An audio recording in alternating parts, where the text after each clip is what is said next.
Very good afternoon and welcome. आप देख रहे हैं आज का बाजार जागरण बिजनेस के डिजिटल प्लेटफॉर्म पे, और इस हफ्ते का पहला कारोबारी सत्र और काफी जोश जो है वो आज निफ्टी में देखने को मिल रहा है। पिछले कुछ ट्रेडिंग सेशन से जो रिकवरी देखने को मिल रही थी उसे हम सस्टेन कर रहे हैं, और आज हमने निफ्टी पे 25,000 का आंकड़ा भी पार किया है। इस समय 24,493 के आसपास का, माफ कीजिएगा, 992 के आसपास का स्तर देखने को मिल रहा है। It's up nearly 100 points. और बैंक निफ्टी मेजरली जो सपोर्ट निफ्टी को मिला है पिछले कुछ सत्रों से, वो बैंक निफ्टी की तरफ से मिला है। और आज भी बैंक निफ्टी जो है 425 पॉइंट ऊपर कामकाज करते हुए और 55,989 का स्तर यहाँ देखने को मिल रहा है। और बैंक निफ्टी ने भी आज 56 का जो लेवल है उसको क्रॉस किया है। थोड़ी बहुत मुनाफा वसूली ऊपर के स्तरों पे हमको देखने को मिल रही है। मिड कैप इंडेक्स भी आज हरे निशान में कामकाज करते हुए ½ % का यहाँ पे इजाफा देखने को मिल रहा है। और फिन निफ्टी में 1% का इजाफा यहाँ बना हुआ है। आज जो टॉप परफॉर्मिंग सेक्टर है वो है हेल्थ केयर और एनबीएफसीज, जहां बिजनेस अपडेट के बाद एक काफी अच्छा मूव फॉर एनबीएफसीज हमको देखने को मिल रहा है, और कुछ चुनिंदा बैंकों में भी काफी अच्छा मूव देखने को मिल रहा है। और हेल्थ केयर सेक्टर में जो सरकार ने कुछ बदलाव किया है उसका पॉजिटिव इम्पैक्ट हम पूरे ही क्षेत्र पे देख रहे हैं। हम इस पर चर्चा करेंगे। दो खास मेहमान हमारे साथ जुड़ चुके हैं। Mister Gaurang Shah, he's head investment strategist at Geojit Financial Services, and Mr. Brijesh L, he's head technical and derivative retail research, IDBI Capital Market Securities. Brijesh ji, आपका भी बहुत बहुत स्वागत है। गौरांग सर, आपका बहुत बहुत स्वागत है कार्यक्रम में। गौरांग सर, पहले मैं आपसे शुरुआत करूंगी। 25,000 का आंकड़ा एक बार फिर हमने निफ्टी पे क्रॉस कर दिया है, और जो जो सहयोग मिल रहा है वो बेसिकली बैंकिंग सेक्टर से मिल रहा है। और जब भी मैं आपसे बात करती रही हूँ पिछले कुछ सेशंस में या फिर पिछले 6 महीने में, you always been positive on banking space, and this is showing up quite clearly. Banking space में ही अगर हम विभिन्न सेक्टर्स या वर्टिकल्स की बात करें, चाहे वो प्राइवेट सेक्टर बैंक्स हो, पीएसयूज हो, या एनबीएफसीज हो, एसएफबीज हो, इंश्योरेंस हो, क्या पसंद है आपको सबसे अभी इस समय? बहुत बहुत धन्यवाद गीतू, इस मंच पर आमंत्रित करने के लिए। सभी को प्रणाम और शुभ दिन हमारे तरफ से। तो एक छोटा डिस्क्लोजर पहले देना अनिवार्य होगा कि जो भी निवेश लायक रणनीति आज इस कार्यक्रम में रखेंगे, ये हमारे रिसर्च टीम की तरफ से राय है। इसमें हमारी कंपनी जियोजित अथवा मेरा कोई निजी निवेश नहीं है, ना ही किसी प्रकार का वित्तीय लाभ मिलता है, ना ही किसी प्रकार का कॉन्फ्लिक्ट ऑफ इंटरेस्ट। लेकिन इसी स्तर पर राय हमारे क्लाइंट्स को देते हैं, हो सकता है उनका निवेश हो। तो वित्तीय क्षेत्र में गीतू, मैं मानता हूं कि आपको किसी तरह का पक्षपात नहीं करना चाहिए। मेरे ख्याल से आपको सभी कंपनियां जो वित्तीय क्षेत्र से जुड़ी हुई हैं उस पर ध्यान देना अनिवार्य होगा। फिर वो चाहे बैंकिंग क्षेत्र में से हो, चाहे इंश्योरेंस में से हो, माइक्रो फाइनेंस से हो, या फिर डाइवर्सिफाइड एनबीएफसी हो। ये सबका मिश्रण आपके मेरे ख्याल से बैंकिंग या बीएफसी पोर्टफोलियो में होना चाहिए। एक एक दो दो नाम अगर लेना चाहूं मैं, तो सरकारी बैंकों में से 2 शेयर ऐसे हैं गीतू जिसने अपने जीवन का नया सर्वोच्चम स्तर बनाया, स्टेट बैंक ऑफ इंडिया और इंडियन बैंक। निजी क्षेत्र बैंक में अगर आपको दिग्गज की तरफ पलड़ा झुकाव है तो एचडीएफसी, एक्सिस, आईसीआईसीआई। अगर आपको मिड टू स्मॉल में जाना है तो फेडरल बैंक है, आईडीएफसी फर्स्ट बैंक है, Kotak Mahindra mid to large category में आती है। एनबीएफसीज में बजाज फाइनेंस है, एलएनटी फाइनेंस है। माइक्रो फाइनेंस कंपनीज में एयू स्मॉल फाइनेंस या फिर क्रेडिट एक्सेस ग्रामीण। तो ये सभी का, और इंश्योरेंस में दिग्गज कंपनी भारत देश की एलआईसी है, एचडीएफसी लाइफ, आईसीआईसी प्रूडेंशियल और एसबीआई लाइफ। अब मैं मानता हूं ये पूरा मिश्रण आपको एक साथ रखना चाहिए वित्तीय क्षेत्र। बिल्कुल, आपने एक अच्छा सा पोर्टफोलियो बना के दे दिया है for all these banking and financial services. लेकिन गौरांग सर, जितने भी अपडेट अभी तक आए हैं उसमें एनबीएफसी ने क्लियरली आउट परफॉर्मेंस दिखाई है as far as the deposit, as far as the credit offtake is concerned. उन्होंने प्राइवेट सेक्टर के दिग्गज बैंकों को भी पीछे छोड़ दिया है, और एसएफपीज में भी हमने काफी अच्छा रुझान देखा है। So what is your take on the business update? देखिए, ये तिमाही दर तिमाही कारोबारी को लेकर के जो अपडेट आते हैं वो थोड़ा बहुत ध्यान देना अनिवार्य है। कभी कभार ऐसा होता है कि आंकड़ों में थोड़ी बहुत परिस्थिति विपरीत दिखाई देती है, लेकिन एक वास्तविकता मैं आपको अवगत कराना चाहूंगा कि तो वो है कि हमारे देश में ऋण की मांग, यानी कि क्रेडिट डिमांड, आगे जाकर के बढ़ने वाली है, कम नहीं या घटने वाली नहीं है। और इसी का कारण है कि बड़े बड़े बैंक्स ने, एनबीएफसी में बाजार में आकर के पैसे भी जुटाए हैं। स्टेट बैंक ऑफ इंडिया ने अभी कुछ किया था, उसके पहले बजाज फाइनेंस ने किया था, बाकी अन्य कंपनियों ने किया है। और ये इसलिए ऋण इकट्ठा कर रहे हैं या फिर पूंजी जमा कर रहे हैं क्योंकि इनको भी मालूम है कि आगे जाकर के ऋण की मांग बढ़ेगी। तो एक तो आपकी क्रेडिट या फिर आपकी लोन बुक है वो ग्रोथ होगी। दूसरी तरफ ग्रॉस और नेट एनपी में सुधार हो रहा है, तो जिसके कारण जो प्रोविजनिंग पहले सालों में करे थे वो अब लौट करके बैलेंस शीट पर वापस आ रहे हैं, जिससे बैलेंस शीट मजबूत हो रही है। तो मैं मानता हूं कि, और हमारे यहाँ पर ब्याज दरों का सिलसिला भी नीचे की तरफ चल रहा है, जो बहुत ही अनिवार्य परिस्थिति है पूरे वित्तीय क्षेत्र की। जैसे thank you so much for waiting so patiently. आप निफ्टी पे क्या करेंगे? 25,000 का आंकड़ा हमने पार किया है, सस्टेन करेगा या नहीं? आपको एक टफ रेजिस्टेंस कहाँ दिखती है? और बैंक निफ्टी की आउट परफॉर्मेंस पे आप क्या कहें? Good afternoon madam. सो जैसे कि हमने देखा कि जो लास्ट वीक में जो एक स्ट्रॉन्ग रिकवरी आया, तो कहीं ना कहीं इसमें एक इंडेक्स ने सपोर्ट मान लिया, ये हम मान के चल सकते हैं। और जो करंट क्वार्टर है, जो आने वाला जो क्वार्टर है, उसमें हमें लगता है कि मार्केट में थोड़ा तेजी देखने को मिल सकता है। हालांकि टेक्निकली अगर आप देखोगे तो 25,200 का एक लेवल है जो पिछली बार भी एक रेजिस्टेंस के नजर से देखा गया था, जहाँ पे राइटर्स भी काफी अपनी पोजीशंस बनाए हुए। सो शॉर्ट टर्म रेजिस्टेंस है। मैं चाहूंगा कि एक बार इंडेक्स 25,200 के ऊपर काफी स्ट्रांगली निकल जाए। अगर ये सिनेरियो होता है ये वीक में, तो मुझे लगता है कि दिवाली तक हम वापस 26,000 के आसपास जा सकते हैं। तो 25,200 का एक छोटा ट्रिगर है। और हाल ही में जो हमने देखा 24,500, ये एक लेवल है जहाँ पे इंडेक्स को सपोर्ट है। तो हम मान के चल सकते हैं कि 24,500 एंड 25,200 ये एक रेंज है। हालांकि जी। अंडरटोन अभी बुलिश है, बट ये रेंज है, रेंज का ब्रेकआउट होना काफी जरूरी है। इसके ब्रेकआउट होते ही अगर वॉल्यूम्स के साथ कंफर्मेशन आता है, जो मुझे लग रहा है शायद आ जाएगा, तो हम 26,000 की बात करेंगे ये अक्टूबर सीरीज में। वही चीज आप बैंक निफ्टी को देख लीजिए। बैंक निफ्टी में ऑलरेडी एक टेक्निकल के नजरिए से इनवर्स हेड एंड शोल्डर का एक पैटर्न है, जिसका ब्रेकआउट 56,000 पे आना है। आज उसने वो लेवल पे रिटेस्ट तो हो चुका है। जी। अपना एक या दो दिन अगर ये लेवल सस्टेन कर जाता है, तो मुझे लगता है बैंक निफ्टी में जो हाल ही में एक सप्लाई आया था 57,500, वो लेवल को जी। फिर से इंडेक्स छू सकता है।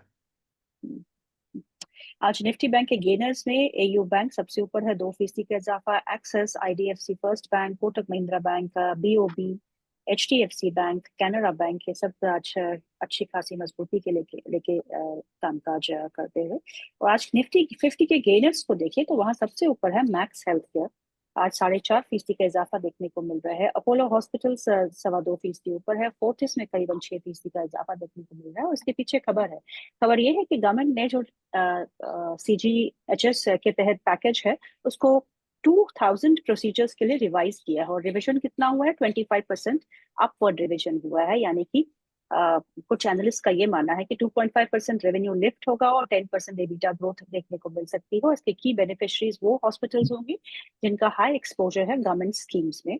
और उसमें यथार्थ, फोर्टिस, मैक्स, NH जैसे हॉस्पिटल्स जो है बिल्कुल शामिल है। गौरांग, इस खबर को लेके हेल्थ केयर सेक्टर पे आपका क्या नजरिया बन रहा है?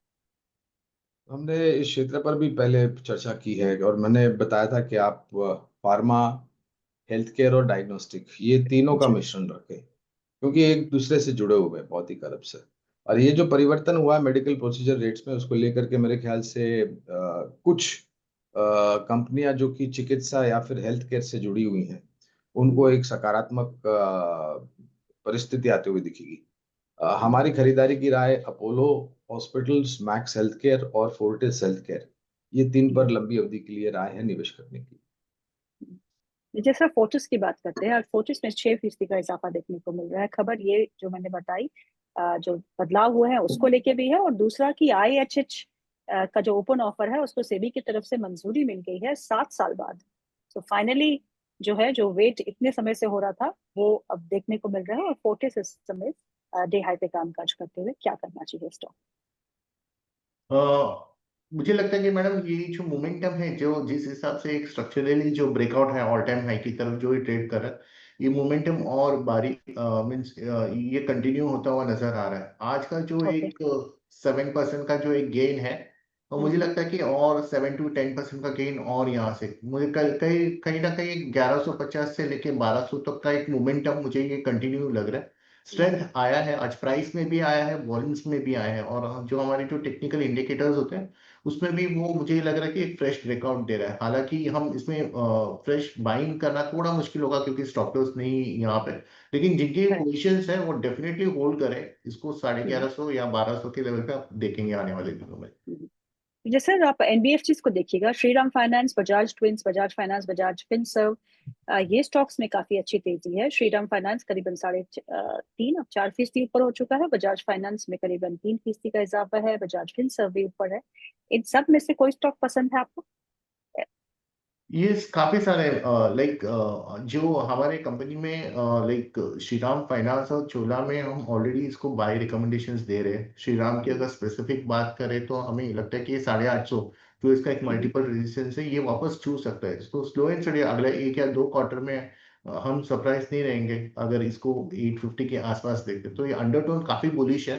हम्म, तो इसका जो हमारा फंडामेंटल टारगेट है 850 के आसपास है। चोला में भी हमें हम्म, लगता है कि चोला में बेसिकली एक रेंज है, 1700 का एक रेंज है और नीचे 1450 का रेंज है। हम्म, तो ये इसके जो मोमेंटम के चलते मुझे लगता है कि छोला में भी जो अभी 1600 के आसपास चल रहा है इसमें और 100-120 पॉइंट्स का एक और इसमें दिखा देता है, तो अंडरटोन इसमें बुलिश रहेगा और हम्म, मुझे लगता है ये एक आउट परफॉर्मर रह सकता है सेगमेंट में। हम्म।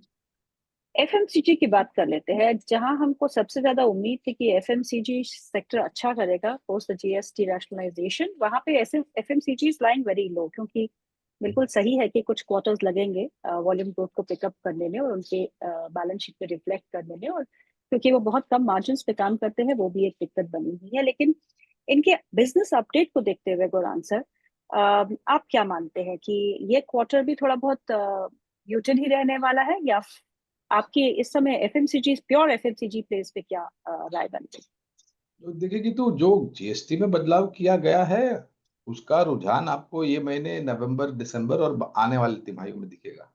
है? इसके पहले केवल मात्र जीएसटी नहीं, जब बजट की घोषणा की थी माननीय वित्त मंत्री जी ने तो टैक्स में राहत भी दी थी 12,75,000 तक। अगर कोई कमाता है तो आपको कोई टैक्स नहीं भरना है। अच्छी बारिश हुई तो ग्रामीण मध्यम ग्रामीण भागों में फसल की पैदावार अच्छी होगी, मंडी में जाकर के बिकेगी तो उनको डायरेक्ट कैश ट्रांसफर बेनिफिट द्वारा रुपए भी मिलेंगे अपनी मेहनत के फसल के। और ये सब चीज आपको आने वाले, ऐसा नहीं है कि 12-22 सितंबर को अगर जीएसटी में नया अवतार लागू किया गया तो 23 सितंबर से आपको एफएमसीजी कंपनियों के नतीजे 2 गुना या 3 गुना बढ़ते हुए, इसको समय लगता है। जी। एफएमसीजी क्षेत्र पसंद आता है। Dabur, Marico, Tata consumer, Godrej consumer, HUL ITC, Nestle, Britannia, ये सभी कंपनियां जो खपत से जुड़ी हुई है, इन पर हमारी खरीदारी या फिर निवेश बने रहने की राय है। जी। दो स्टॉक्स को देखिएगा। एक तो आपका पूना वाला फिनकॉर्प ब्रजेश जी, इस स्टॉक पे काफी अच्छा मोमेंटम हमको देखने को मिल रहा है, और इसमें जो बिजनेस अपडेट आया है वो भी काफी अच्छा आया, और ये स्टॉक जो है अपने 52 हफ्ते के उच्चतम स्तरों पे ऑल टाइम हाई पे कामकाज करते हुए, पूना वाला फिनकॉर्प और एबीएल, यहाँ पे करीबन 8% का इजाफा है, और 145 के आसपास का स्तर देखने को मिल रहा है। दोनों ही स्टॉक्स पे आपकी रणनीति क्या पूनावाला में बेसिकली मैम एक काफी अच्छा इसमें ऑलरेडी एक ब्रेकआउट हमने पिछला 18 सितंबर को देखा था, उसका फॉलो थ्रू बाइंग टेक्निकल के पॉइंट ऑफ व्यू से बनता है ये। तो है? इसमें भी अगर मैं लंबी अवधि का अगर चार्ट्स देखता हूँ तो मुझे लग रहा है कि इसका अंडरटोन अभी भी बुलिश है।